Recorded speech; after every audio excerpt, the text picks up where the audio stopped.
Sekolah adalah tempat di mana setiap siswa memiliki hak untuk merasa aman, nyaman, dan dihargai.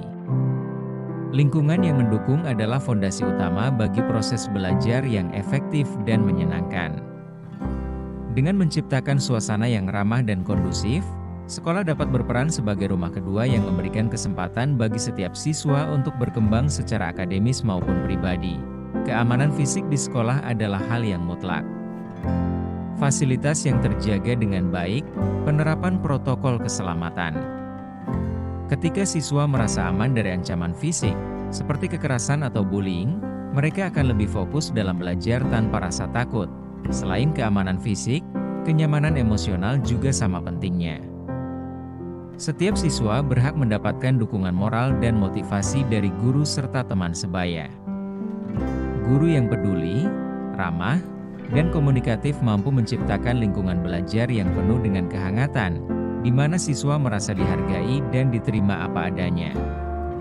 Hubungan yang positif di antara guru dan siswa menjadi landasan kuat bagi terciptanya suasana belajar yang harmonis. Sekolah yang nyaman juga ditunjang oleh fasilitas yang memadai, seperti ruang kelas yang bersih dan ketersediaan alat dan bahan belajar yang memadai. Dengan fasilitas yang mendukung, siswa dapat lebih mudah menyerap materi pelajaran dan terlibat aktif dalam proses belajar mengajar. Di samping itu, program yang menekankan pentingnya kesehatan mental dan fisik juga perlu diterapkan. Kegiatan seperti konseling, olahraga rutin, hingga DF Talk dan Circle Time sangat penting untuk memastikan student well-being.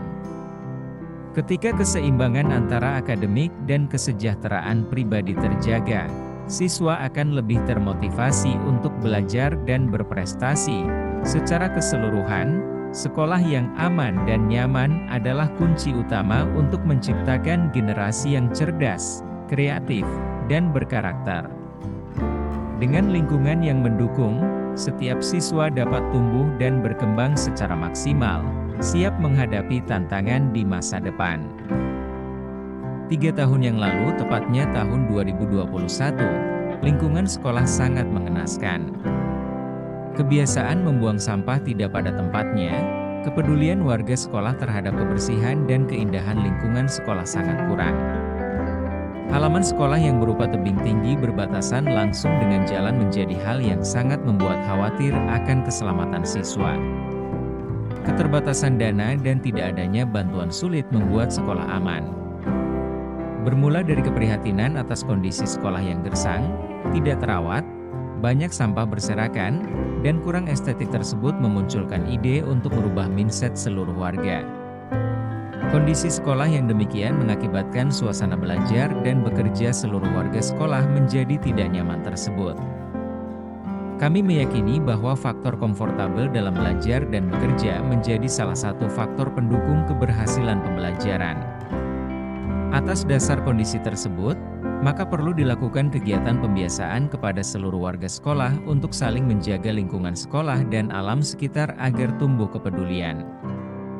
Nah, ide itu kemudian dituangkan dalam proyek penguatan profil pelajar Pancasila.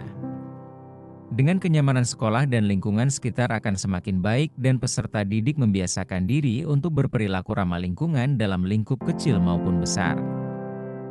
Setelah melakukan refleksi dengan semua stakeholder, sekolah disepakati dengan mengangkat tema gaya hidup berkelanjutan dan mengacu kepada profil pelajar Pancasila dengan nama Jaling Tasuh, yaitu jaga lingkungan dengan tanaman asuh. Proyek ini ditujukan untuk membangun kesadaran siswa tentang menjaga lingkungan yang aman, sehat, rapi, indah sehingga nyaman untuk belajar.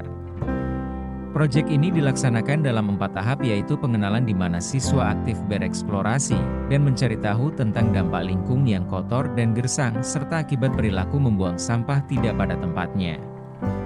Setelah tahap pengenalan dilanjutkan dengan tahap kontekstualisasi di mana siswa mengacu kepada lingkungan sekolah untuk melakukan observasi terhadap perilaku warga sekolah dan kondisi lingkungan sekolah setelah melakukan kedua tahap di atas.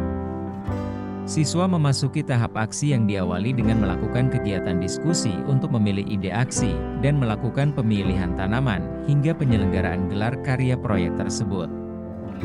Sebagai penutup, seusai melakukan aksi, Guru dan siswa bersama seluruh warga sekolah dan orang tua wali murid mendiskusikan bagaimana pelaksanaan aksi proyek tersebut untuk merancang rencana tindak lanjut. Target pencapaian proyek melalui pengalaman pengelolaan proyek ini. Selain memahami tema gaya hidup berkelanjutan dan mengadopsinya sebagai gaya hidup sehari-hari, siswa diharapkan telah mengembangkan 3 dimensi profil pelajar Pancasila, yaitu beriman, bertakwa kepada Tuhan Yang Maha Esa, dan akhlak mulia, mandiri, bernalar kritis.